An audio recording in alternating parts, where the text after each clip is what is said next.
In the medieval world, clothes were never just clothes. A rough wool tunic could mark a man as a peasant, while a velvet gown lined with ermine declared a noble's power before he spoke a word. Fashion was law of faith, an identity stitched into every thread. From the clang of a knight's shining armor to the sweeping veil of a noblewoman's hennin, clothing revealed secrets of class, ambition, and even rebellion. To walk through a medieval town square was to step into a living tapestry where every color, every fabric, and every stitch told a story of survival, pride, and power. In medieval Europe, clothing was never just a way to cover the body. It was a visible sign of rank, wealth, and occupation. From the moment a person stepped into a marketplace, entered a church, or walked through a castle courtyard, their clothes announced who they were. Peasants, nobles, clergy, and royalty all had distinct dress codes, and these were not simply personal choices. They were enforced by tradition, custom, and even law. For peasants, clothing was practical and modest. Wool was the most common fabric, often rough and itchy, but warm enough to survive the cold winters. A simple tunic, belted at the waist, was paired with hose or leggings for men, while women wore long woolen gowns with aprons. Dyed colors were rare among the poor, since natural dyes cost money and time. Most peasant clothing came in shades of brown, gray, or dull green, often reflecting the natural hues of untreated wool. In contrast, the nobility had access to fine fabrics like linen, silk, and velvet. Nobles were distinguished by layers of linen chemise beneath, a gown or coat hardy over it, and often a mantle or cloak lined with fur. Bright colors, crimson, royal blue, and gold, signaled status. Silk was imported from the East at great expense, and velvet, with its rich texture, was highly prized. Nobles took care to wear clothes that fit their body and flattered their form, unlike peasants, who wore garments more for survival than style. Clergy had their own distinct fashion. Priests and monks wore robes, often plain black or brown, to reflect humility and spiritual devotion. Higher-ranking bishops and cardinals, however, wore elaborate vestments made of silk and embroidered with gold thread. Their attire was designed not only to inspire reverence, but also to demonstrate the wealth and power of the church. In this way, fashion in the medieval world was less about personal taste and more about one's place in society. It told a story before a person even spoke. A knight in chainmail and surcoat, a merchant in brightly colored tunics, a farmer in patched wool, they all embodied the medieval belief that clothing was a mirror of divine and earthly order. The very threads people wore connected them to their social class, their faith, and their destiny. As medieval towns grew and trade expanded, the middle classes, merchants, artisans, and successful craftsmen, began to dress more elegantly. This rising prosperity alarmed the nobility, who feared losing their exclusive claim to luxury. To preserve social distinction, rulers introduced sumptuary laws, strict regulations on who could wear what. These laws dictated the fabric's colors and even the length of garments based on social rank. For example, only the king and royal family could wear purple, a color associated with imperial power since Roman times. Gold embroidery was often reserved for the highest nobility, while certain furs, like ermine, were forbidden to anyone below the rank of a baron. Women of the merchant class could wear fine gowns, but they were prohibited from using certain fabrics or extravagant jewelry. Violating these laws was not taken lightly. A merchant's wife caught wearing silk reserved for the nobility could face heavy fines, public humiliation, or confiscation of the garment. The church also weighed in, condemning vanity and excess. Priests frequently preached sermons against flamboyant fashion, urging Christians to dress modestly and humbly. Yet the laws did not stop people from trying. Clever merchants found ways to copy luxurious styles with cheaper fabrics. Dyers experimented with local plants to imitate the rare colors of imported dyes. Some tailors created imitations of noble garments that could pass at first glance, though they lacked the quality of the originals.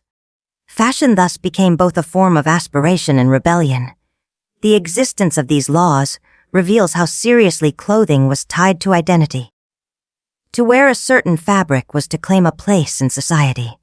Clothing was a boundary that reminded people daily of who they were and who they could never become. But the growing wealth of towns and trade hinted at change. Fashion was no longer confined to the nobility. It was becoming a stage for ambition, creativity, and even defiance. Knights were more than warriors. They were symbols of honor, loyalty, and noble lineage. Their clothing and armor reflected both practical needs and social meaning. A knight's daily clothing off the battlefield was similar to that of other noblemen. Tunics, hose, and surcoats made from fine fabrics. But when preparing for war or tournaments, knights donned elaborate armor that was as much about appearance as protection. Chainmail, composed of thousands of interlinked rings, was the earliest common armor. Over it, knights wore a surcoat, often emblazoned with their coat of arms. This was not only to identify them in the chaos of battle, but also to declare their lineage and loyalty. As plate armor developed in the later Middle Ages, it was often polished to a mirror shine, creating a dazzling spectacle. Helmets sometimes featured crests, decorative plumes, wing, or animal figures that enhanced a knight's grandeur during jousts. Clothing underneath armor was equally important. Padded garments called gambesons absorbed the weight and impact of blows. Knights of wealth could afford surcoats lined with fur or embroidered with gold thread. Even on the battlefield, appearance mattered. A knight who looked impressive inspired fear in enemies and admiration in allies. Tournaments added another layer to knightly fashion. These events were part sport, part theater, and knights dressed accordingly. Shields, banners, and horse trappings all displayed heraldic colors and symbols. Some knights spent fortunes on elaborate attire for these displays, understanding that fashion was a form of propaganda. To dress magnificently was to project strength, wealth, and legitimacy. Thus, knightly fashion combined practicality with symbolism. Armor was a tool of survival, but it was also a costume of power. Every stitch and every polished plate reinforced the image of a knight as both protector and nobleman. In this way, clothing played a role in sustaining the chivalric ideals that defined medieval aristocracy. For women, fashion was both an opportunity and a limitation. Noblewomen wore gowns of luxurious fabrics that emphasized elegance and grace. Silks, velvets, and brocades in vivid colors flowed to the floor, while tight sleeves and fitted bodices highlighted slender figures. Long trains were symbols of status.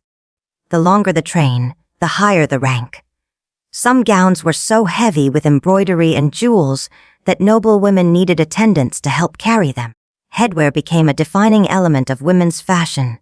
In the 14th and 15th centuries, the hennin, a tall, cone-shaped hat often draped with a veil, was worn by noble ladies across Europe.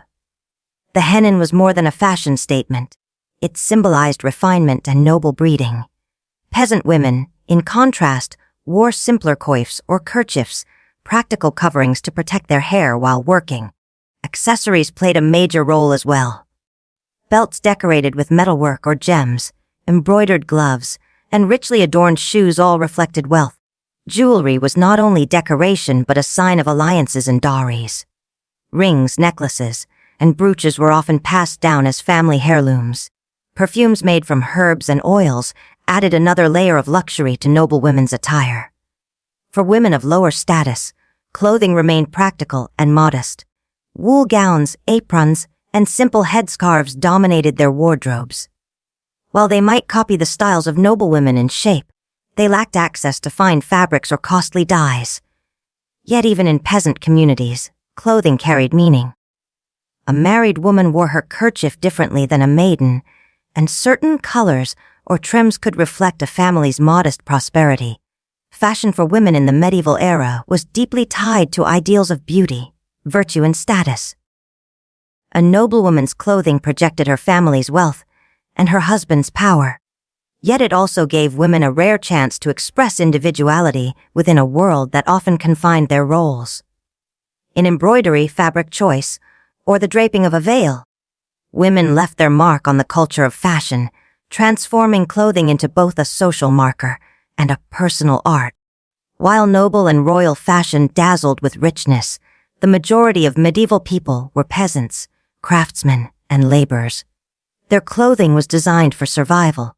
Most garments were made at home, spun and woven from wool or linen. Women often made clothing for the household, sewing tunics, hose, and cloaks that could endure harsh weather and hard work. A peasant man's basic outfit included a long tunic belted at the waist, hose or simple leggings, and leather shoes if he could afford them. Women wore long woolen gowns, aprons and coifs or kerchiefs on their heads. In winter, cloaks of sheepskin or heavy wool provided warmth. Colors were usually dull and earthy, but some families dyed fabric with cheap plant-based dyes to add muted reds or yellows. Shoes were a luxury. Many peasants went barefoot in summer, reserving leather footwear for winter or special occasions. Belts and pouches were essential, since clothing lacked pockets. These pouches carried coins, tools, or even food for the day's work. Although plain compared to noble attire, peasant clothing carried social meaning. A craftsman might wear brighter colors to display his success. A young maiden might adorn her gown with ribbons or simple embroidery. Festivals and holy days gave peasants the chance to dress in their best, sometimes copying styles of the nobility in modest forms. Fashion for the working classes reflected resilience and practicality. Their clothing endured mud, sweat, and rain. Yet even in hardship, peasants found ways to bring beauty into their attire. A bright belt, a carefully stitched tunic, or a decorated headscarf showed that fashion was not only for the rich. It was a universal human desire, to look presentable, to belong, and to celebrate identity. Color was one of the most powerful aspects of medieval fashion. It carried meanings that were understood across society. Red symbolized power, passion, and authority. Blue was linked to the Virgin Mary, making it a symbol of purity and devotion.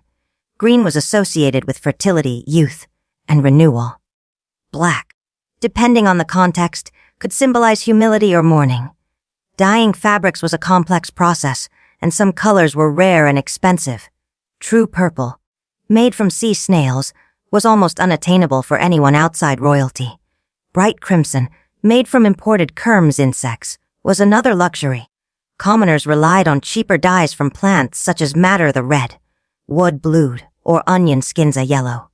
These colors were often muted and faded quickly, in contrast to the rich, lasting hues of noble garments.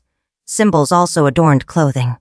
Embroidery often carried religious motifs such as crosses or saints, while heraldic symbols identified family lineage.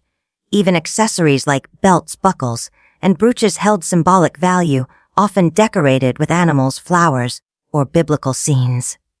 For women, jewelry often reflected their marital status, with rings and necklaces given as wedding gifts or dowry pieces. In this way, fashion became a language. A knight's surcoat announced his family and loyalty. A bishop's vestments projected sacred authority. A merchant's brightly dyed tunic displayed his success. Even a peasant's carefully chosen kerchief could signal modest pride. Clothing spoke in colors and patterns, telling stories without words.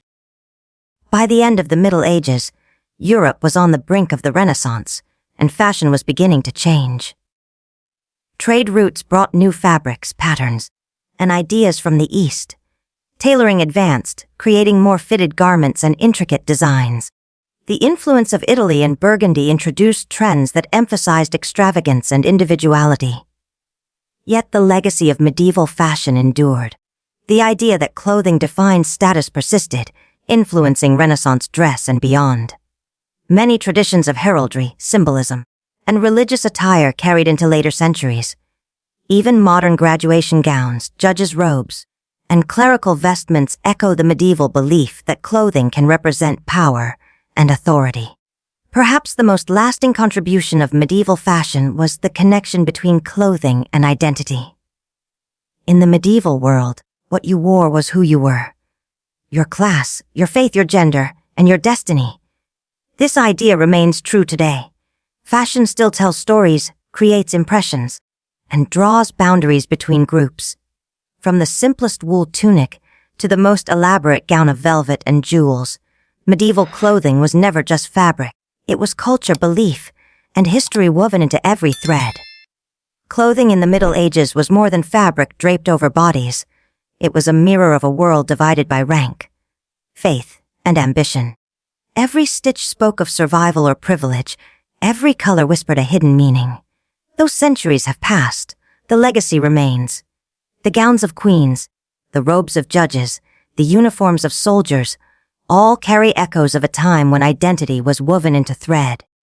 To understand medieval fashion is to see how people dressed not only their bodies, but their place in history.